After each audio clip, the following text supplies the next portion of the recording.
Oh, hello. This is your KBW NXT and NXT UK review. And I am your NXT predictions champion, White Peppa. So let's get started now, shall we?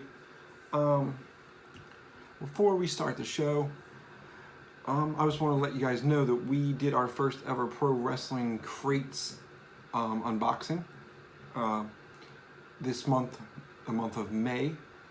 The theme is All Elite Wrestling, or aka AEW, with AEW having the Double or Nothing pay-per-view this month.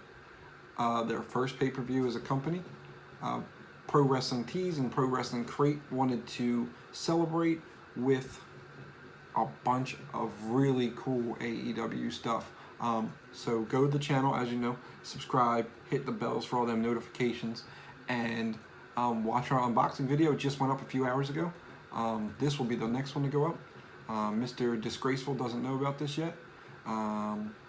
He doesn't know about some stuff I have to talk on him. So we go over. Me and Mr. Disgraceful go over all the stuff in the crate, and you know what? I just have to say something, because Mr. Disgraceful, he kind of thinks he's, he's a little cool because he has the main roster title. Today is Thursday. That's 3 days. Count them. 3 days until Money in the Bank. So, in 3 days, Mr. Disrespectful, Mr. Disgraceful, as I will call you, you need to enjoy the next 3 days with your little belt. Because come Sunday, where else can you take your belt to work? Please do. Let them know you were good at something at some point. Take it to dinner, because you won't be fully yourself after Sunday. And, of course, take it to sleep, because you're going to need to keep warm for the next 3 nights, because after that it's going to be very cold when you have to call me, Peppa 2 belts. And that's all I have to say about that. So let's start the review. NXT from Full Sail University. That was the first show of the docket. So we had the tag team champs, the Viking Raider Warrior Chiefs Seahawks, come out and relinquish for like a half a minute. They relinquished their tag titles, I believe. And as they were relinquishing them, our boys, the Street Profits, come out. My guys, they come out and they let them know. A couple weeks ago, they brought the fight to the Viking Raiders and almost beat them. Even though they didn't lose, although they did lose, they brought the fight to them, which is true. They did. They came at them during their entrance.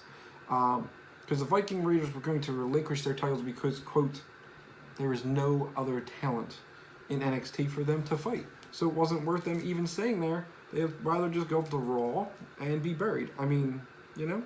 So the Street Profits challenged them for those tag matches. And Eric and Ivar, they accept right away. So that becomes our main event later on tonight. Will be the Street Profits versus the War Raiders, the Raider Viking Raiders, whatever we're calling them this week. They even Street Profits put a little jab in them with the whole name change thing. They said, "See you tonight, Viking Raiders, if that is your real name." Like a nice little shot at the name changes 3 straight weeks in a row during their main roster switchover. After that, they cut back to the Undisputed Era, as they are they're having a, I believe Kathy Kelly is interviewing them and asking where Roddy is, because last week they had a pretty big dispute where Roddy was missing, because they had a big blowout over, you know, who was actually in charge, and why Roddy screwed up Adam Cole's chance for this guy right here. And so as they're doing this interview, you're seeing a lot of people run behind him, security, like hurry up, move, kind of like they're just a lot of like chaos going on in the background. And meanwhile, as you know, it's only 3 members of Undisputed Era out there at the time, so it's just Adam Cole, Bebe, and of course Fish and what's his name. And all of a sudden, you see Roddy just walking up. And he has something in his hand, and you can't figure out what he has in his hand. And lo and behold, it's a flip-flop. Sons of a bitch. You only know there's one man who rocks the flops, and that's Matt Riddle. So Roddy seemed to have come to his senses with the Undisputed Era and said, I have thought hard about it and realized that we are much better as a team. And let's just say our little problem has been taken care of. And he hands him a bloody flip-flop. So he may have murdered Matt Riddle. At this point in the show, I thought he murdered him. Later we find out he will be fine, as Johnny Gargano actually is checking up on him in the training room. Said, don't worry, Matt Riddle will be okay, but he requests his NXT Championship match at TakeOver 25, and he wants Adam Cole. So the rematch is on for NXT TakeOver the next time I defend my title. So Johnny Gargano and Adam Cole is official. That's going to be a match. So after that, we go to Keith Lee and Cesar Bononi. It was a good match. I love Keith Lee. The dude has so much charisma, and for a big man, and hey, big mans unite. Athletic as hell. Athletic as hell for a big dude. So of course, Keith Lee takes care of Bononi. And the fans love him at Full Sail. You hear them chanting his chants and everything. It's such a good atmosphere when he's out there, and he's very good. He flourishes it. So that was a pretty fun match. Keith Lee takes care of Cesar Bononi. Next, our man Kushida is back for his second match with NXT on TV, and he goes up against Kona Reeves. Kona Reeves, a.k.a. Long Hair The Rock. A lot of weird shit going on with Kona Reeves. He's a weird-looking dude. But he's big, but just... I wish the dude was more athletic for being 6'8". But Kona Reeves is... You know, I think the first 2 weeks of Kushida's run, honestly, I think that NXT is booking it a little bit wrong. I get that you're kind of trying to... Like, the first match, you wanted to go up against a guy who's experienced, but you're putting him against a big dude... in Chris Hero, aka Cassius Ohno, or this week against Kona Reeves, who doesn't really move the needle and doesn't really put up a good match. You know, I don't think he's going to bring the best out of Kushida. So I think they really need to start doing Kushida a little bit of justice by getting him in the ring with somebody who can really go at it with him, to show like why you brought him in and why he's such a big signing. Like what I believe wasn't the first match for Shinsuke Nakamura, wasn't it? Like Sami Zayn before he left, and like that really put Nakamura on the map for NXT. For people who didn't see him in Japan, they haven't really done that yet with Kushida. So I hope they and I have faith in NXT. I don't know once you go upstairs, but in NXT I have faith that they're bringing him along, which is making sure he gets some wins, but. I like that during the Kushida match, Philly's own Drew Gulak was standing up there at the top of the ramp, looking like he was intrigued by what Kushida can bring to the ring. And I would be hella intrigued to see Kushida and Drew Gulak battle it out. I think that would be a nice match, actually. So as we assume, Kushida does beat Kona Reeves with that arm bar thing he does. Next we have Vanessa Bourne. She comes out and takes care of newcomer Jessie. So the run of just kind of getting Vanessa Bourne wins is still happening. And she's very good.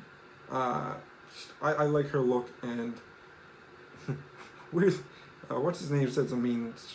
Mauro Ranallo said some crazy shit. He said he'd swipe left on Vanessa Bourne. That's some crazy talk there, Mauro. That's a good looking woman. Oh, also, at the top of the show, something to notice. Now Percy Watkins is out at NXT. He decided he wanted to do pursue other endeavors. So he is out. So with that being the case, they need obviously a third announcer, and they're going with Beth Phoenix. It was pretty cool to see her join the booth. I thought she was sounding pretty good. But now Beth Phoenix will be on there with Nigel McGuinness and Mauro Ranallo. I liked that. I was definitely okay with that. So yeah, Kushida wound up beating, what's that move called he does? Oh, hoverboard lock. It's like the one kind of hooked on him. He has that arm bar. It's a pretty dope match. So then we go to, obviously, like we said, it was Vanessa Bourne and Aaliyah got a cheap shot in, obviously. Jessie seems like she's going to be pretty good. She has a nice little athletic talent to her. She was pretty exciting to watch. But yeah, Vanessa Bourne gets the pretty easy win there. The corkscrew neck breaker for the 3 count. 1, 2, 3. So we get to our main event, the Viking Raiders versus the Street Profits. This match was going really well. It was a very good match. Battling out on both sides. First, Montez Ford did this, and I know he does them, but he did this frog splash. I've never seen someone get so damn high as this man did. He got so high and landed on Ivar, and it was a huge splash. Like, I would have been okay with them winning the titles on that splash because it had epic air, and he stuck it. It wasn't like one of them ones where they go up for the moonsault and he lands on his legs. Like, he really nailed this move, or this frog splash rather. So I thought for sure. I mean, so it was going back and forth, back and forth, back and forth. And earlier in the show, when Montez Ford and Angelo Dawkins got their title shot, the Forgotten Sons, which it's in your name, man, the Forgotten Sons. If they start remembering you, and you're just the Sons, so settle the hell down. But they forgot about them again. They forgot about Dre. They forgot about all of them. And so they were mad that they weren't included in this, that they think that they deserved this title shot over the Street Profits. So, Ivar, I believe, is outside the ring, and here comes the Forgotten Sons. They start beating up on Ivar and then Eric, and that causes, obviously, a DQ. So this match is now down to a no contest. So now we have Eric, Ivar, Montez Ford, Angelo Dawkins, Jackson Riker, Wesley Blake, Steve Cutler battling, and then who else comes out? Now you have Oney Lorcan and Danny Burch, who also believe they have a shot at the titles, come out, and it's a nice brawl out there ringside and in the ring, and at the Montez Ford and Angelo Dawkins hit him with a aerial neck breaker, and they hit Ivar with it, I believe, and count 1, 2, 3 by themselves to say, like, we would have beat you, don't even play us. And they got out. But as the show is ending, which I'm confused again, the War Raiders are in the ring, the Viking Raiders, whatever the hell they're called. They're in the ring with the tag titles, and they just lay them in front of them and bow after they get one more war chant in, even though it has nothing to do with a Viking Raider. But they lay the titles in front of them and bow. That's usually the sign of, this was our last match, sayonara. So I'm not sure if what's going to wind up happening now this is the tag titles are now vacant. The War Raiders are now officially on Raw with no titles, and you're going to see a triple threat tag match. You're going to see Forgotten Sons, Oney Lorcan, Danny Burch, and Montez Ford and Angelo Dawkins in a fatal 3-way tag team match for the vacant titles. I'm not sure, to be honest with you. But overall, it was a really good show. As always, NXT always puts on a pretty nice show. But that's exciting. That was exciting, and that was all we have to say about that show. So, guys, let's turn to the UK side of things and see what was going down on NXT UK this week. We obviously still have some build-up going around under Walter and the Walter Pete Dunne 2, which is next week on NXT. But we have the Fatal 4-Way elimination match. We have 2 more matches today to find out who else is in the Fatal 4-Way, which I believe, who got in last week? Coffee got in last week. So we're down to, we have 2 more this week, and it was Wolfgang also from Gallus, who had a chance to get in there with going up against Mastiff. And of course, the first match of the night was not the first match of the night. The first elimination match of the night was Jordan Devlin against Ligero for that qualifying. So first match of the night, Piper Niven. She goes up against a Jamie Hayter. Quick match, just building up Piper Niven. I love Piper Niven. I think she's going to be a fantastic talent. So it was an easy kind of a quick jobber match kind of thing. A younger talent that we don't know yet, and Piper Niven kind of starting to build up her wins. So it was a quick match, nothing too crazy to write home about. Jordan Devlin is next, and he defeats Ligero in to become the second qualifier in the Fatal 4-Way qualifying match. And the winner of that obviously gets a shot at the NXT title, whether it is Walter or Pete Dunne after next week. So Jordan Devlin won. It was a longer match. That was kind of like the match that they stretched on tonight, and it was really good. Really good. After this, we had the debut of Ilya Dragunov against Jack Starr. Ilya Dragunov is one of the scariest men I've ever seen in my life.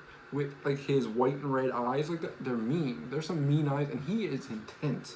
That is one intense man, and he was very intense. So he dominantly beat up on this Jack Starr fellow real quick, and a pretty sweet debut, and gets the victory pretty quickly. Toni Storm was very furious about who is the girl, whoever it is she's supposed to be facing next, as there's some real crap talk about Toni Storm's family last week, and it seems to have sent Toni Storm into a bit of a rage, and she said, "Don't worry, I will take care of it any means necessary." So we might see a fun, crazy side of Toni Storm coming up in the coming weeks at NXT TakeOver. Next we have Zaya Brookside versus Killer Kelly. Killer Kelly has a really cool look. As far as she's a bigger girl. I think she has a very good athletic body, and I think that she's going to develop into a very good potential main roster person. Zaya Brookside, she's going to be real charismatic. I think if she kind of even that's her gimmick right now is that she's trying hard to develop, and that's what she needs to do. She just needs to develop. So I think the more she develops, the better off we're gonna be. So Zaya Brookside and Killer Kelly, it's a good match. They're exchanging submissions, kind of going back and forth, nothing too insane. And then comes out Ginny. Her music hits. They both stop wrestling and look up to see what the hell Ginny wants.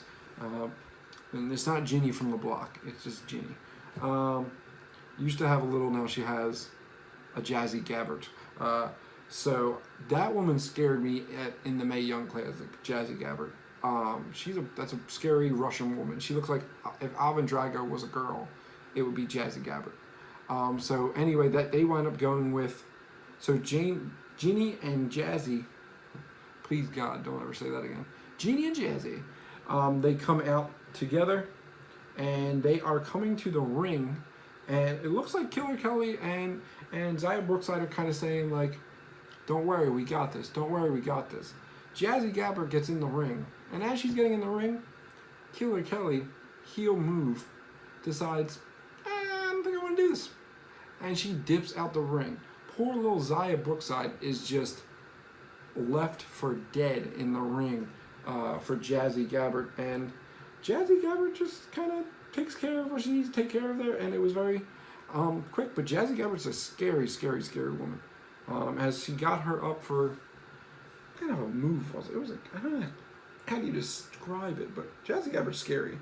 And she was wearing a cape, by the way, which is beyond scary. Yeah, but it was very bad. So Jazzy Gabert gets the win. Well, she stands tall at the end of this crapper thing.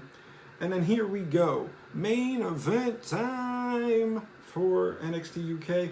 Dave Mastiff against Wolfgang in that Fatal 4-Way qualifying match.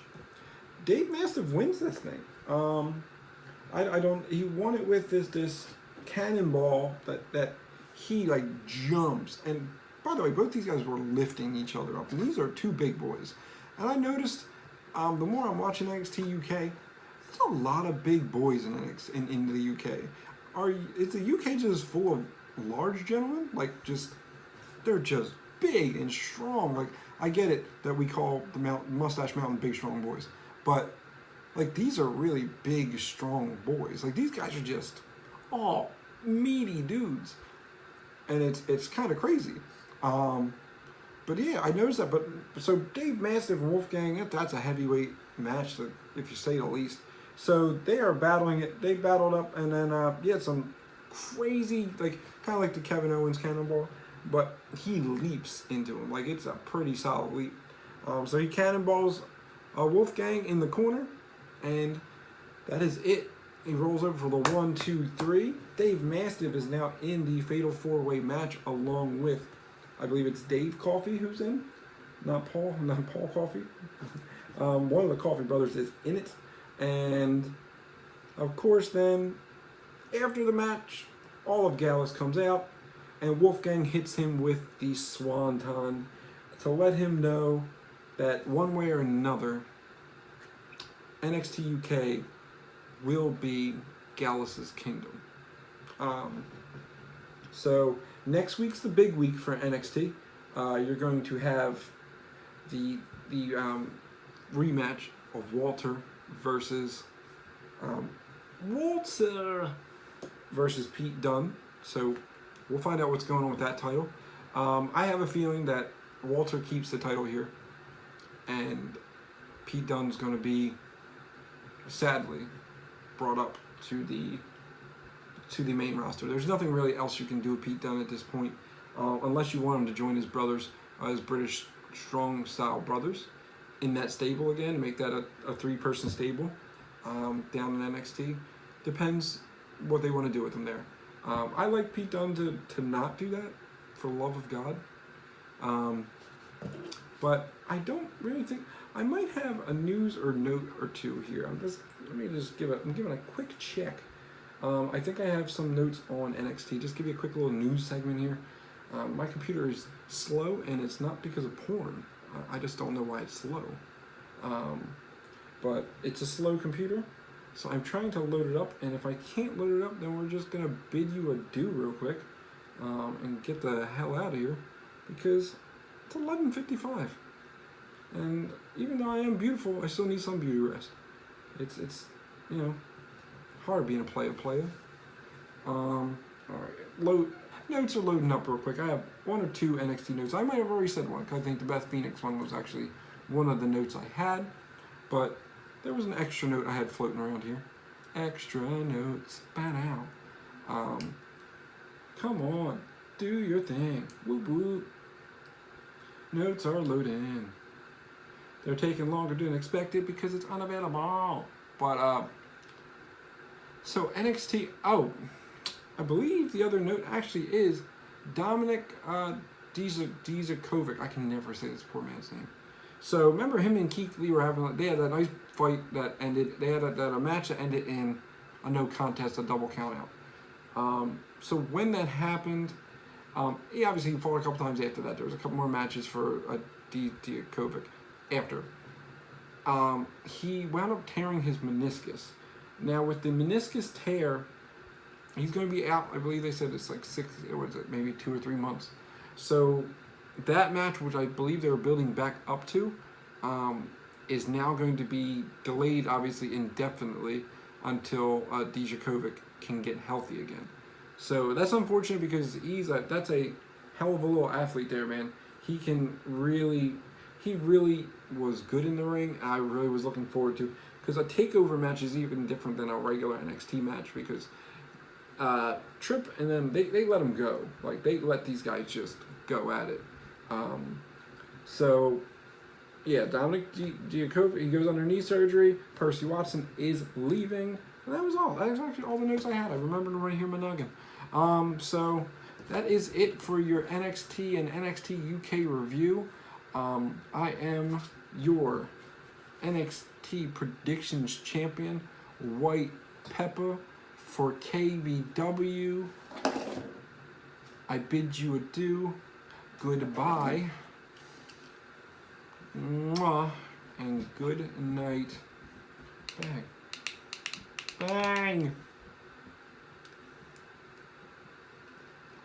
And good night. Bang.